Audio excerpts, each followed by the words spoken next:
Nachari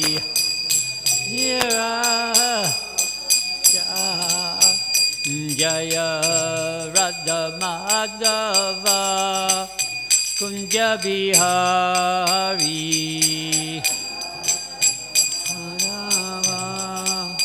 Kunja Bihari Gopi Jana Vallabha Girivardhari Jana Vallabha Girivardhari Yasodanandana Braja Jana Ranjanaya Yamuna Tira Banachari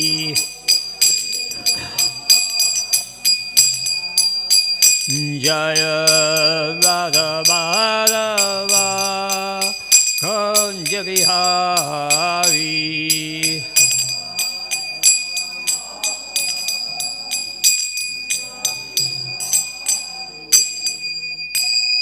Jayam Vishnupad Paramahamsa Pravajakacharya Stotara Sata Shri Srimad His Divine Grace A.C. Bhaktivedanta Swami Maharaj Srila Prabhupada Ki Ananta Koti Vaishnava Vrinda Ki ISKCON BBT Founder Acharya His Divine Grace Srila Prabhupada Ki Srimad Bhagavatam Gantaraj Ki Oh, gloriously assembled devotees! Oh, gloriously assembled devotees! Oh, glories to the assembled devotees. Glories to Sri Sri Guru and Gauranga. Oh, Premananda. Om Namo Bhagavate Vasudevaya. Om Namo Bhagavate Vasudevaya. Om Namo Bhagavate Vasudevaya. So we're reading from the Srimad Bhagavatam, 3rd Canto, Chapter 18, is that correct? Could I get the right book by chance? I've got on my thing. This is 3rd Canto, Part 1. Ah.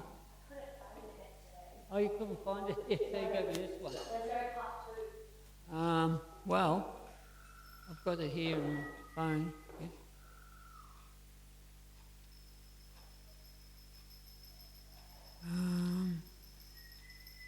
Sweet 20.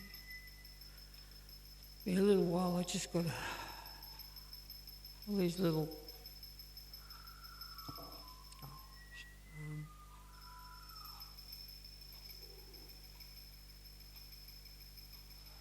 Used harmoniums for harmonium.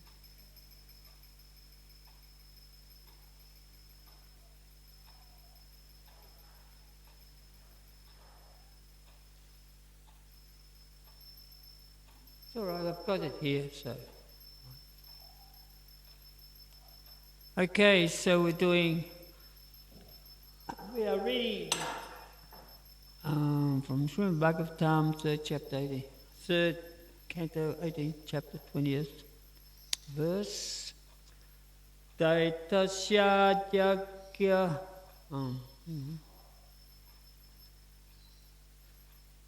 Few hiccups here. Daitasya Yagya Vasya. Daitasya Yagya Vasya Maya.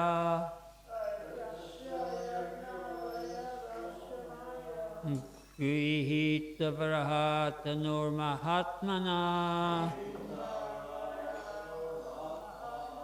Korabhyamayam Vidaso Vimardanam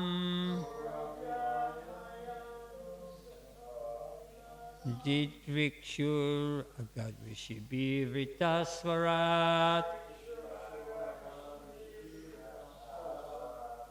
Tatyasya Yagya Vavasya Maya Grihita Varatanur Mahatmana Kauravya mayam dvidaso vimhardanam didvikshuragat rishibi vritasvarat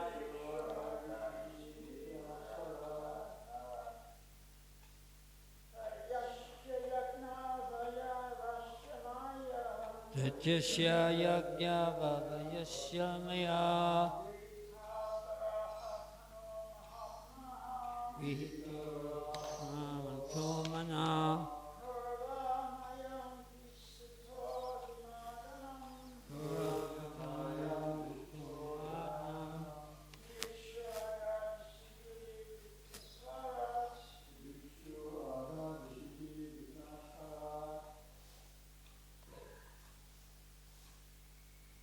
Daityasya of the demon, Jagya Avayavasya of the personality of Godhead, of whose body Jagya is a part.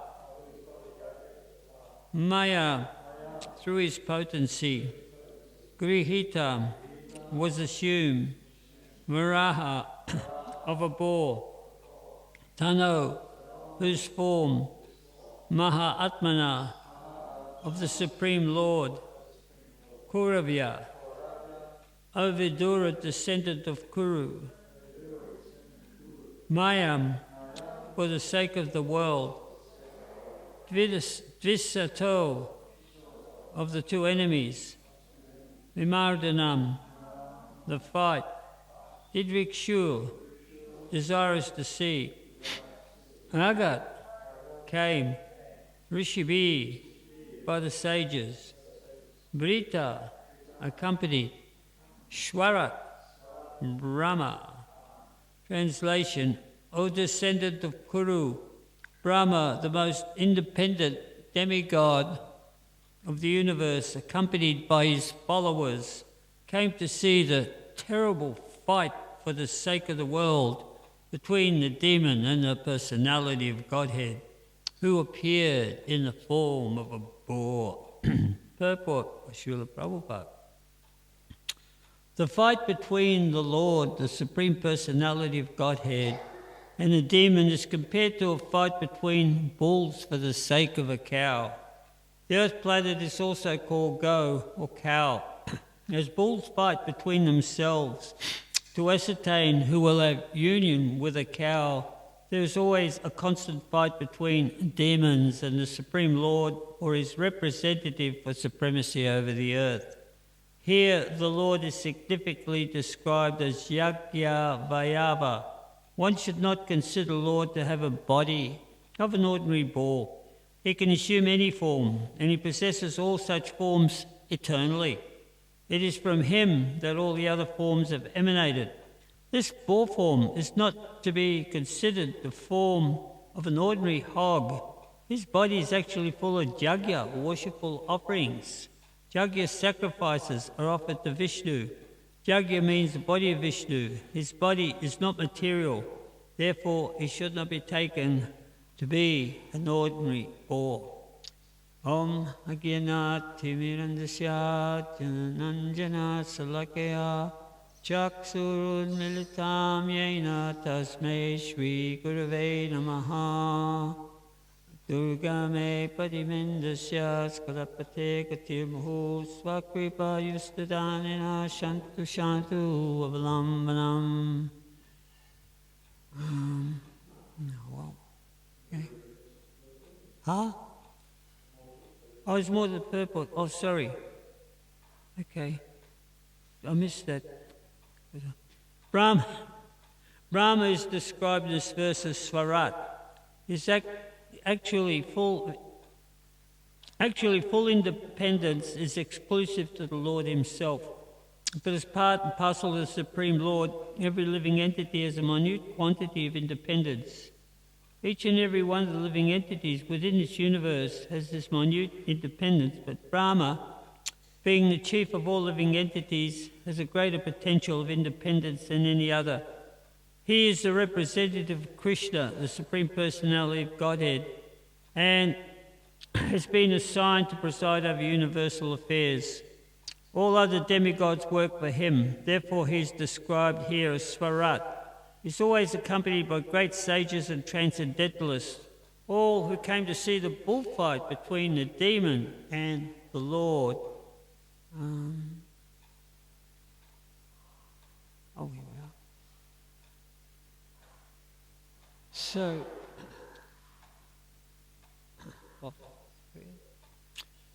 Lord Brahma is coming down from the demigods. There's a great disturbance in this universe. And this has been going on for a few months now. We've been hearing about Lord Varaha. I just wanted to mention, just as we were reading there, that Srila Prabhupada is describing Lord Varaha's form as full of praise. His yajna is the personification of sacrifices, and every part of his body is auspicious. And these prayers are given in the Srimad Bhagavatam here in the 13th chapter. Now,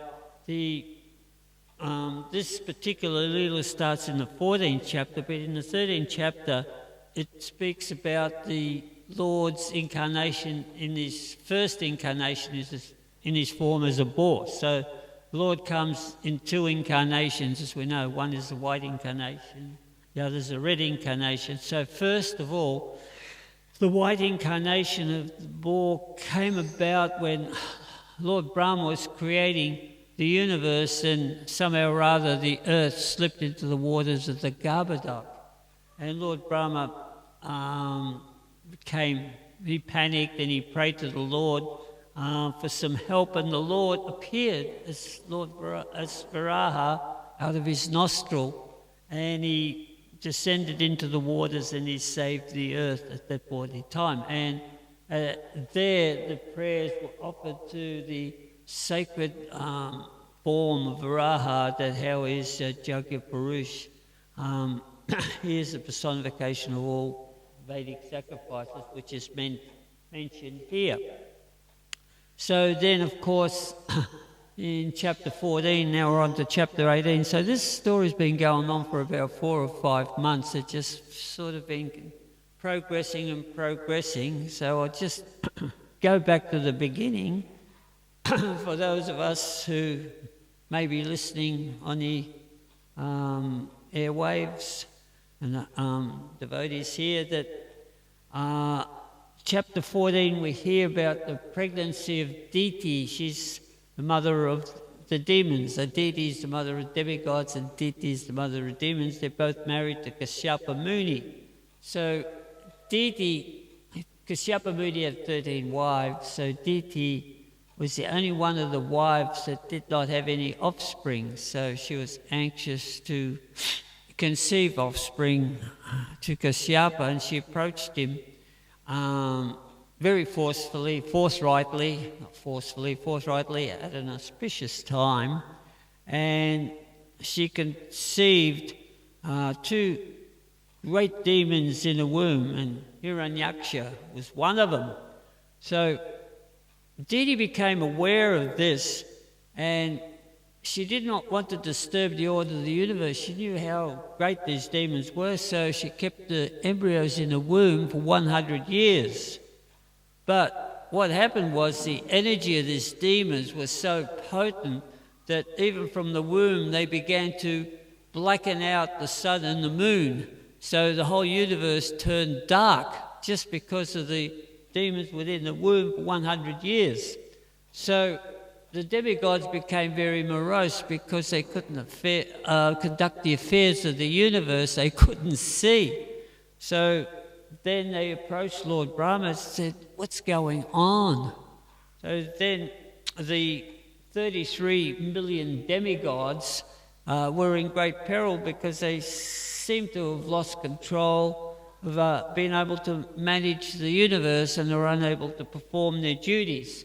Just wanted to mention that because that is a popular theory amongst so many skeptics and so-called religionists in this modern day and age, that they say that God has lost control. some point in time, God created the universe, but now look at it, is unable to actually do anything because he hasn't got control of he hasn't got control. So it's so chaotic now, and so many people are saying, well, now that God's out of the picture, there's all sorts of apocalyptic theories that are emerging about the end of the world, and there's a particular timeline, how it will all come about, Armageddon, the Revelation, and so many other things that's predicted in this Bible or in the Mayan calendar. So many predictions about the future. But the Vedas, they tell us that we're in the age of Kali. It's going to last another 427,000 years.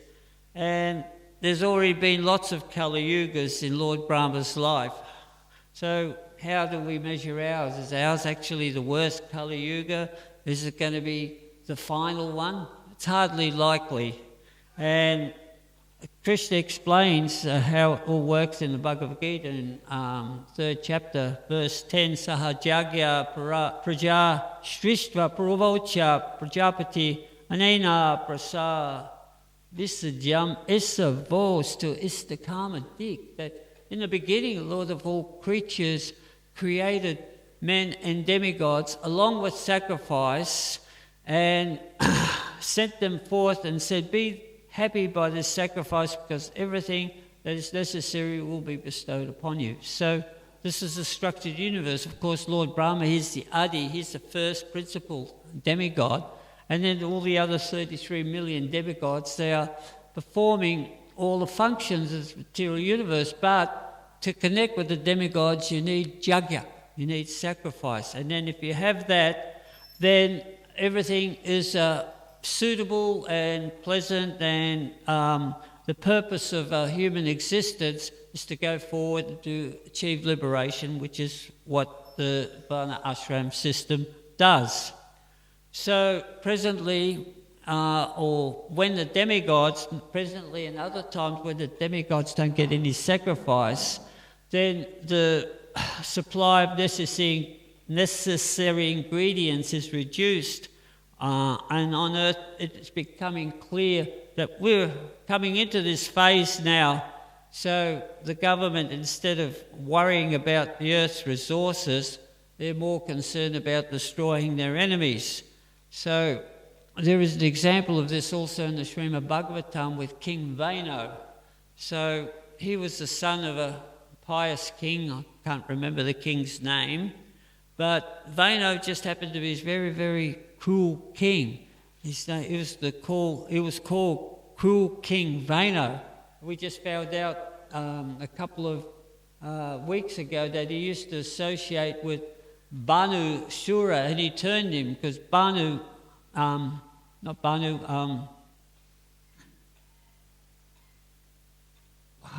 Asura that Krishna killed in the palace. I've forgotten his name, so I'm sorry, but this Asura, he was the son of the Earth planet, and he was a pious person. He was brought up to be a pious king, but in the association of King Vaino, he became a demon. Bhaumasura. Yeah, so the great Bhoma demon. And Krishna actually dispatched him when he was on this planet. So Vaina was a terrible, terrible king, and he harassed the citizens, and he declared himself to be God, so he banned all sacrifices to be had from the Brahmins to sacrifice the Lord Vishnu, and all the sacrifices had to go to him. And as a result of that, the Brahmins ganged up on him, and they killed him by chanting the mantra Hum. But what had happened in the meantime is that the earth had freaked out and stopped supplying all the necessary ingredients to everybody. It was just slowly drying up. So when King Paritu, he became the ruler of the planet, he was a pious, of course, he was a Shaktavesh avatar, an incarnation of the Lord, Shaktavesh incarnation of the Lord, he asked what was going on, and they said there is nothing, the earth is not providing, and so he went looking for the earth personified, and the earth personified turned into Bhumi. She turned into a cow, and she said that she kept all the ingredients that was necessary in the stomach, and she started to flee out of fear. So Parikshit threatened her. He threatened her, and he said, if you don't deliver, I'll kill you. She said, you can't kill me because the whole earth will be destroyed. But she was afraid, and she succumbed. She said, I'll take shelter of you, I'll become your daughter. And it said that actually Manu became the calf, and she was milked, and all the necessary ingredients were once again restored upon the earth planet. So this is just an example of what happens when inauspicious activities happen and the demigods aren't given their share of the sacrifice. So, so we're hearing the Srimad Bhagavatam now that the demigods are limited, their capabilities have been limited, and they've turned to Lord Brahma to see what is happening. They're not sure. So Lord Brahma in chapter 14, 15, 16 goes through it, and it describes what happened actually, and it tells them about that. It tells them about the spiritual world, and the spiritual world is a place where there's no anxieties. It's Vaikuntha, and we're in a place which is Kunta, which is full of anxieties. And he related the story of the four great sages, the four Kumaras who went and went to Vaikuntha, and they were stopped by the doorkeepers, and they cursed to become demons of the universe. So when the Kumaras cursed these two doorkeepers, it was a leela that they were there to perform a certain function, that there were no ordinary demons. There were such great demons that the Lord personally had to come and destroy them. So what is interesting here is that Prabhupada says that the Lord is not to be understood to be in his different incarnations. Just because he incarnates in his boar, in his boar form, people mistake him to be not to be the Supreme Personality of Godhead, because he's not in his original form. But it's very tricky here that the demons, they ask for a boon, a very, very powerful boon, to stop them from destroying the planet by their austerities. First of all, the planet was darkened by the existence of these demons in the womb, and then after that, when they performed their austerities, they began to scorch the universe with fire coming out from their heads. So Lord Brahma, to appease them, he said, all right, what is it that you want? And of course they wanted immortality. They wanted to live forever. Lord Brahma said, I can't even do that. So in the case of Hiranyaksha, he said, all right, if I can't have immortality, then I can't be destroyed by a man, by a beast, or by demigod, or by God. So he said, granted. So that's it. Nobody can destroy me. So that was his thought process. So therefore, of course, the Lord, he is unlimited, so he doesn't have to appear in his human form, such as like Lord Rama, or his four-armed form as Lord Vishnu. He appeared for a specific purpose here, and that was to rescue the Earth planet, and the most suitable form was his boar incarnation. So it's been elaborately described that actually this boar incarnation is beautiful. Even the hairs of the Lord are so beautiful that they're supremely attractive. So that boon was created, but then a scenario was created where Hiranyaksha was actually creating so much havoc throughout the universe. Just the simple name Hiranya means gold, and Yaksha means Hiranyaksha means demon. So he just went about searching for gold, and he didn't care for anybody else's greed for gold. Actually tipped the earth planet, because he took so much gold from the earth planet that he tipped it out of its orbit and it rolled into the Govardhana ocean. So therefore the Lord had to come in his personal form to save the ocean once again, to save the earth planet once again. And at that point in time, Hiranyaksha he didn't care, right? He didn't really care about the earth planet. It was just, he was looking for a fight. That's the demon. He just wants satisfaction, so he wanted a good fight. So he was challenging everyone. He challenged the demigod Varuna. So Varuna is the powerful demigod of the oceans. So we can witness Varuna's power just recently when we had that Hurricane Milton. You read about Hurricane Milton? It was come in as category 6, right? It was just like this huge force, and all these tornadoes came spinning off. There's 7 tornadoes that come spinning onto the headland first, and then Milton came, and it caused so much havoc and catastrophe. And that was just a sample of the power of Varunaji, because the demigods are in big control of everything. So of course there is a reason for it, but that's not for here. So anyway, it was a mega event. So Hiranyaksha challenged him. It was very powerful, but he said, I'm no match for you. I'm old. He used the excuse, I'm old. The person you really are looking to fight has come to this universe. Is Lord Vishnu, his form Varaha, and he's at the bottom of the Govardhana ocean rescuing the earth. And Hiranyaksha, of course, goes down there.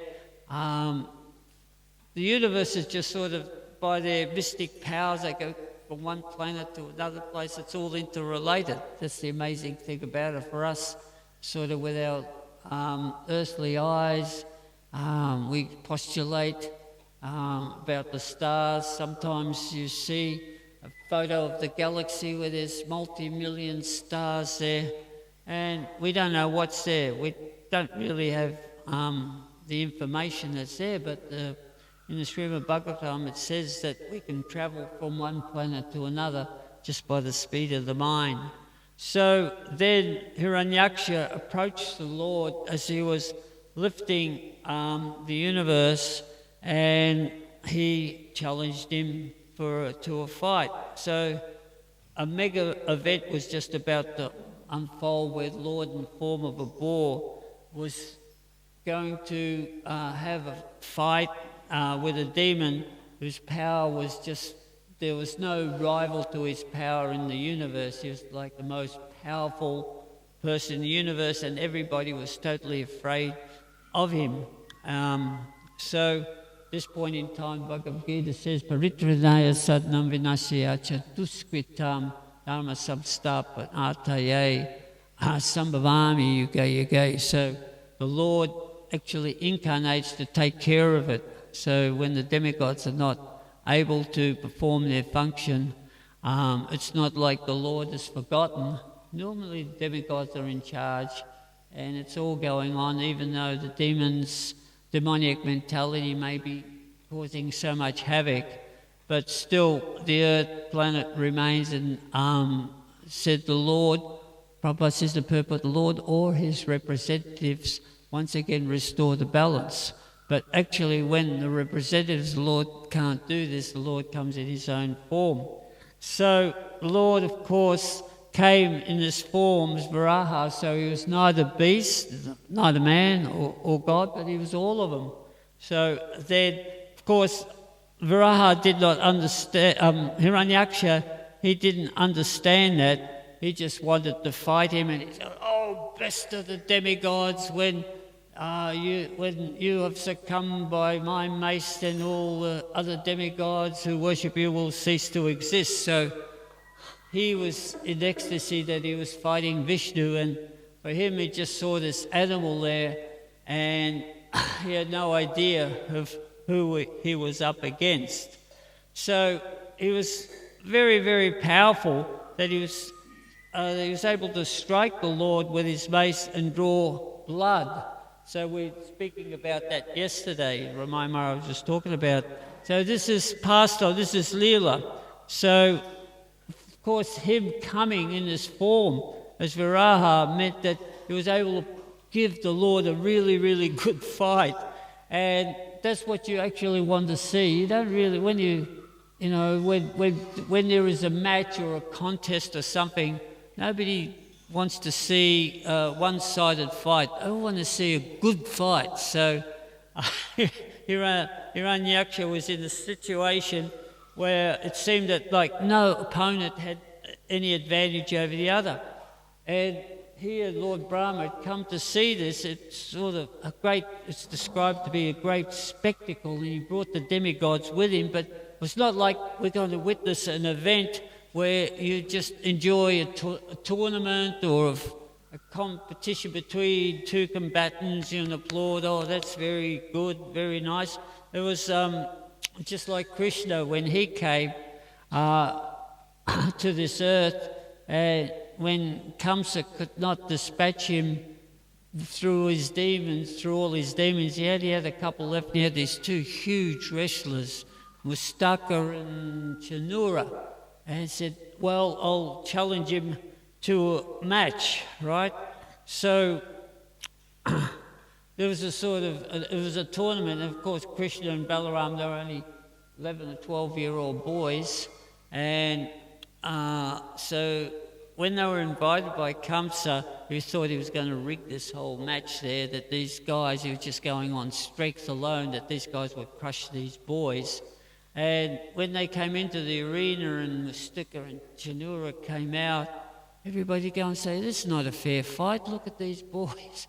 They're just small. Look at these wrestlers here. Why is Kamsa doing this? That is so bad.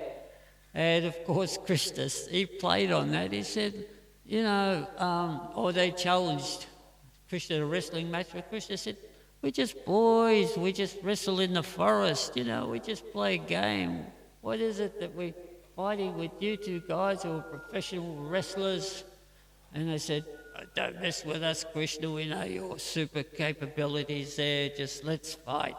Then, of course, they began fighting, and Krishna and Balaram, they exhibited their prowess. It's not about size. It was just about their abilities, Supreme Personality of Godhead, to be able to put on a display. And they did. There was a lot of fighting going on for quite a while, all these different holds, and sometimes the wrestlers had Krishna hold, but eventually they dispatched them.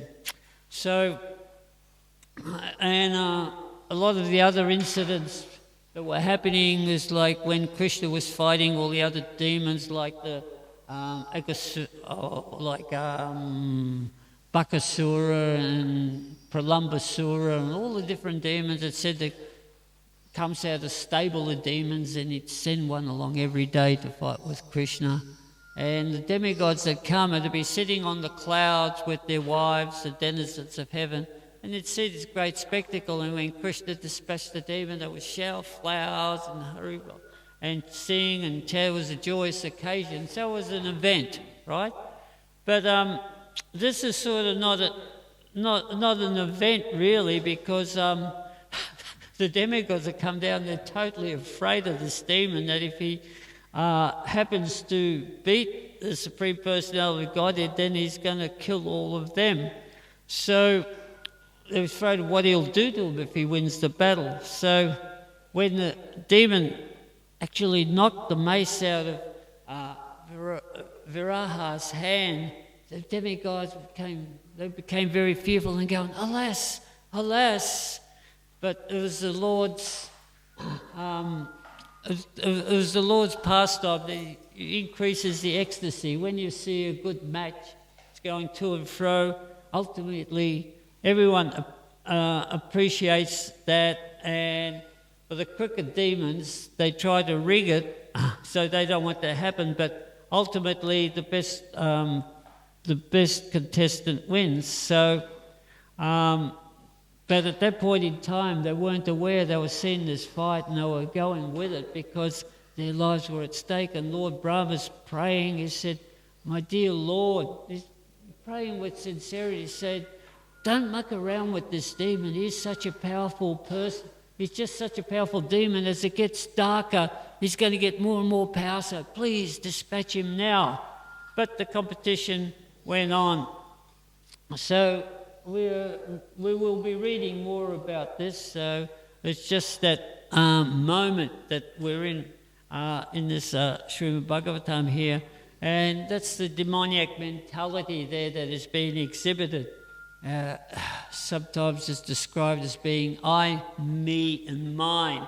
That pretty well sums it up. So those who have that demonic mentality, they try to manipulate the material energy for their own sense gratification, and they don't really care about what pain they cause others. So this is the age of Kali, that material suffering happens in so many different ways, and it becomes more intense. We have the symptoms of Kali in the Srimad Bhagavatam, Pranal Payasha, Sabya, Kaloismin, Yugajana, Manda Sumanda Matya, Manda Bhagyo Pratrata, that are learned one in this age of Kali. Men of but short lives are quarrelsome, lazy, misguided, unlucky, and almost always disturbed. So the disturbance is there. And Srila Prabhupada, he often says that this material world is no fit place for a gentleman. So that means the gentle, pious, God-conscious soul, it's not really, this is no place for us. It's a place full of suffering.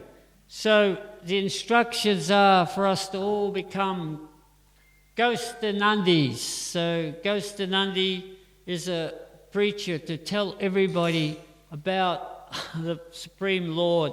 So there's the Ghostanandis and the Bhajanandis. So the Bhajanandis, they become self-realized, they understand that the material world is just this illusory place where there's no enjoyment, and they go and perform their bhajana somewhere in private, and they engage in this manner to achieve liberation from this material world. But the Ghostanandis, they got the instruction from their spiritual master and the successive spiritual master that whoever you meet, wherever you go, tell people about Krishna.